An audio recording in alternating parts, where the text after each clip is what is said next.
What's going on, everybody? Brian here once again for another Is It Good review, and here we are with the game Hitman. As you can see, let's just get right into this. This is the main screens. You can see here you've got your featured, basically the main parts of the game, such as your story, elusive target, which those have not happened yet, things like that. Hitman is a single-player game that's out now, available for the Xbox One and the PS4 as well as PC. And yeah, I really have a lot to say about this game and this game series. But before I get into that, I want to show off, of course, the menus. So as you can see here, you have featured, destination, story, contracts, career, and settings. This kind of allows you to get right into the game, not waste any time. You see there's an elusive target.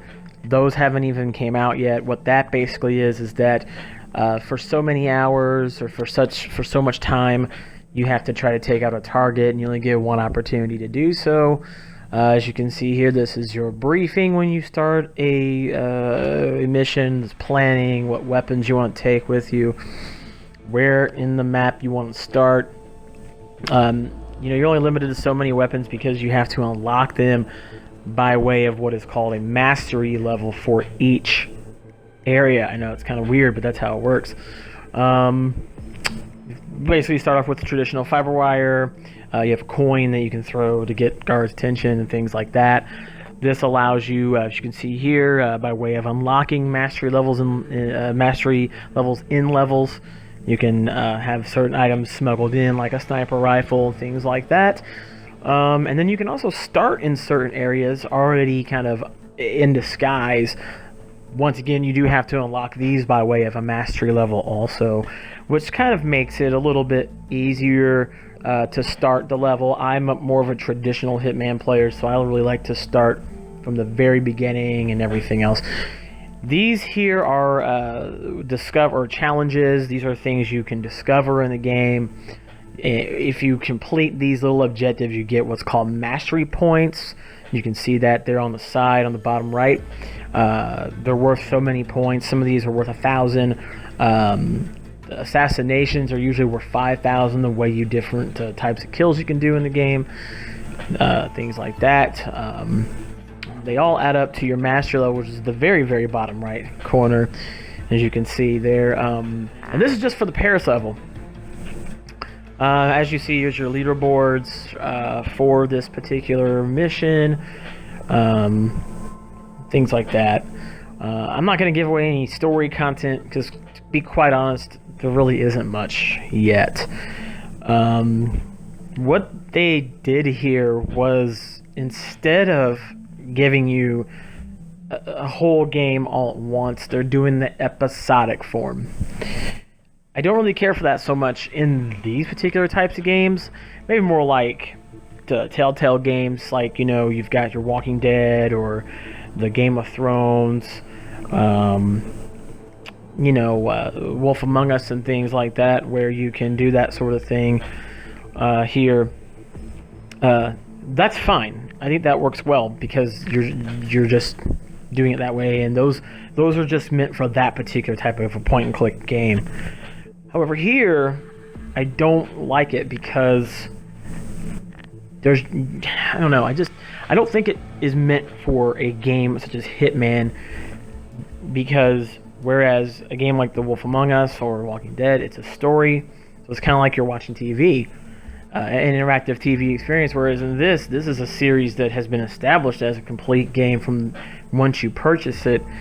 It kind of sucks that you can't progress. Now, here you're going to see a little bit of gameplay. This is the Paris level, and I did it from the very, very beginning, so you guys can see. Now the game looks beautiful. I have to say, this is the best looking game in the Hitman series. Hitman is a series that actually started on the PC many years ago with Hitman Codename 47.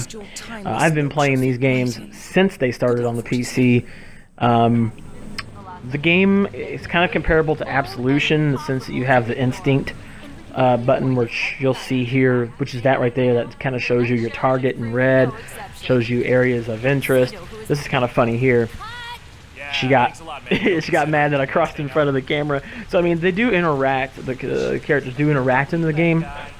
I do like that you're given, for what it's worth, a lot of different ways to do the missions. The worlds are pretty big. There's a lot of interactivity. However, once you hit Mastery Level 20, I'm at Mastery Level 11. Once you hit Mastery Level 20, that's it. I do like the fact that, you know, lots of people, lots of places to hide, lots of different things to do. As you can see here, this looks great. You're not really going to see too much action in this video because really Hitman's a game that's at its core meant to be played stealthily with planning and such. So it is one of those games where, you know, I mean, if you want to play it run and gun or gun down people, by all means, you know, I'm not one to tell people how to play their game. You work hard for your money, or if you trade it in your games, whatever, the way you want to play a game is totally fine. I just think that these sorts of games were built as they are to be played as a stealth-based game, but I just don't like the fact that you don't get all the missions. Now, you have two ways to purchase this game. You can do what's called the full experience, which is $59.99, which is what I have. Thankfully, I do want to thank real quick. I do want to thank Square Enix for providing me a copy of the game, by the way, because to be quite honest, I would not have paid the $59.99 for the full experience, knowing that I have to wait for things to be broken up in a game such as this. Now, usually, you know, $60 is a lot compared to you know, paying, what is it, usually $20 for a season pass for The Walking Dead, which is an episodic content. Now, here's some of the menus you'll see in game. There's the map. Not a very detailed map. It's very, at its core, just plain, and you really can't see much of anything on the map. It does kind of just give you a basic idea of where you're at. You can see there's these things called opportunities now, which is kind of new. You can track them, which kind of helps you have ways to figure out how to assassinate your targets. I thought that was kind of cool. You know, kind of, I guess, helps you. You know, and these will help you also do the assassinations, which will give you points towards your mastery level.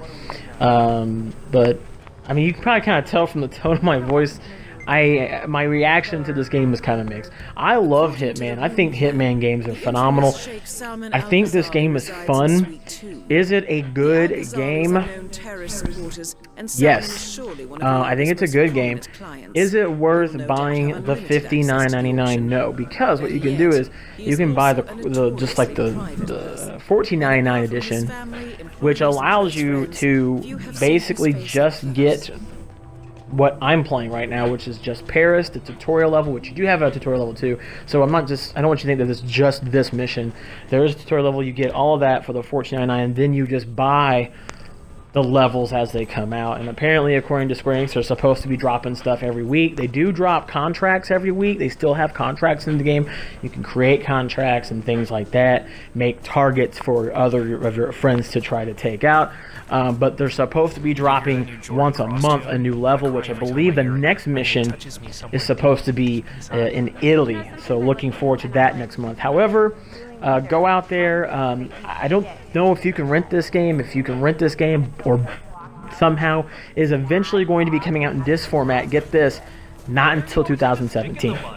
You won't even be able to purchase a hard copy of this game until next year once everything is released, which I hope this doesn't. I hope that this is not a trend that Square Enix is trying to start, because I really don't enjoy this kind of trend.